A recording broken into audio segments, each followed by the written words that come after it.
అంటే వాళ్ళే చులకన అయిపోతారు. సో అందుకంటే వెంకటరెడ్డి గారు, రెండో ఏం సార్ సో మీకు ఎటువంటి సంబంధం ఇందులో లేదు. అదే చెప్పట్లేదు. మీ స్టార్ట్ అవగానే వేస్తారు మా మీద ఏదో ఒకటి వేయాలి బురద. బురద వేయడానికి రోజు ఏదో బురద వేస్తానే ఉంటారు. కాదు దాంట్లో సార్, భాగంగా ట్రోల్ ఇది ఇంకో అవుతున్నదండి, కామన్ అది అనుకున్నాను. విపరీతంగా సోషల్ మీడియా ట్రోల్ అవుతున్నదండి. మధ్యాహ్నం నుంచి అయితే వాళ్ళు అవుతున్నది ఈ సోషల్ మీడియాలో పంచాయతీ. ఓట్లు వేసుకోవటమేలే. వాళ్ళు జనసేనకు ఉంది సోషల్ మీడియాలో ఓట్లే కదా. పబ్లిక్ ఓట్లు ఏడున్నాయి? సోషల్ మీడియాలో ట్విట్టర్ లో పోల్ పెడితే ఎన్ని వచ్చినాయి, ఆ ట్విట్టర్ లో ఎన్ని ట్వీట్లు వచ్చినాయి, దాని కింద ఎన్ని కామెంట్లు వచ్చినాయి, యూట్యూబ్ లో పవన్ కళ్యాణ్ మాట్లాడితే ఎన్ని ఎన్ని వ్యూస్ వచ్చినాయి, ఇది తప్ప దేనికి పనికి వస్తుంది? అసలు ఇది ప్రజల ఓట్లు కదా మనకు పార్లమెంట్ కావాల్సింది. అభ్యర్థులు కూడా ప్రకటించారు. ఎవరు జనసేన ఉమ్. ఒకటా రెండా?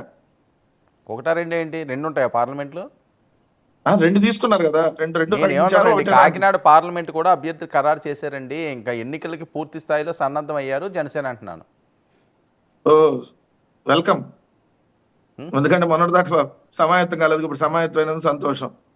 పాపం 2 సీట్లు ఎట్టో ఒకటి ఇచ్చారు కాబట్టి ఆ 2 సీట్లు ప్రకటించేశారా? నిన్నటిదాకా ఏదో లేదు, అదేంది అవనిగడ్డ వెళ్ళమన్నారు బాలసౌరిని, మళ్ళీ ఆ ప్లేస్ లో ఏదో నాగబాబుని పోటీ చేయమన్నారు, రకరకాలు వచ్చినాయి. మచిలీపట్నం ఇది 2 ఎంపీలు ఓకే చేశారండి. చేశారండి.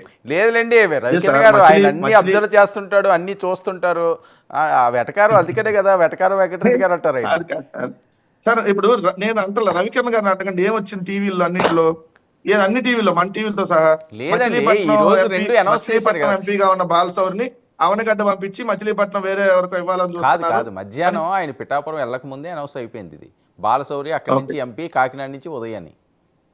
ఇప్పుడు ఏంది వాళ్ళ అంబుకు లేదు, అయితే మరి రఘురామకృష్ణాదికి లేదా ఎక్కడ సీటు? అరే వాళ్ళు ఎవరు ఇప్పుడు కాకినాడ కూడా అనౌన్స్ అయిపోయిందా? ఇంకా మా ఏ కూటమి నుంచి సీట్ లేదు అయితే రఘురామకృష్ణాదికి. కావాలని అన్యాయం చేశారు కోరుకుంటున్నారా కదా. మీరు?